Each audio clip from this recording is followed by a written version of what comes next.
வணக்கம் ரிஷபராசி நண்பர்களே, நம்ம சேனலுக்கு ஆதரவளித்துக் கொண்டிருக்கின்ற ரிஷபராசி நண்பர்களுக்கு எனது மனப்பூர்வமான நன்றிகளையும் வாழ்த்துக்களையும் தெரிவித்துக் கொள்கிறேன். 7/8/2024 புதன்கிழமை. கலைஞர்களுக்கு புதிய வாய்ப்பு கிடைக்கக்கூடிய வாய்ப்பு மிக மிக அதிகம். அதே மாதிரி பணப்புழக்கம் அதிகமாக இருக்கும். செல்வம் உயரும், பொருளாதாரம் உயரும், வேலை வாய்ப்பு புதுசாக கிடைக்கும். இல்லை ஜாப் சேஞ்ச் பண்ணக்கூடியவர்களுக்கு நிச்சயம் ஹை சேலரியில் ஜாப் கிடைக்கக்கூடிய வாய்ப்பு மிக மிக அதிகம்.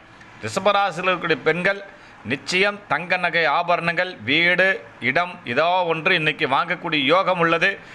யாருக்காவது லோனுக்காக காத்து கொண்டிருக்கிறவளுக்கு லோன் உங்களுக்கு இன்றைக்கி சேங்ஷன் ஆகும். இன்றைக்கி எப்படியாவது ஒரு குபேர யோகம் ரிஷபராசி நண்பர்களுக்கு உண்டு. ஆனால் பணம் வருகின்ற போது ஒரு பக்குவம் வரணும் அப்படிங்கிறது தான் நீங்கள் நினச்சிக்கணும். மாணவ செல்வங்கள் நிச்சயம் கல்வியில் டாப்பாக வருவீங்க. இந்த வீடியோ பிடிச்சா லைக் பண்ணுங்கள், ஷேர் பண்ணுங்கள், கமெண்ட் பண்ணுங்கள். ரிஷபராசி நண்பர்கள் நம்ம சேனலுக்கு சப்ஸ்கிரைப் பண்ணுங்கள். நன்றி, வணக்கம்.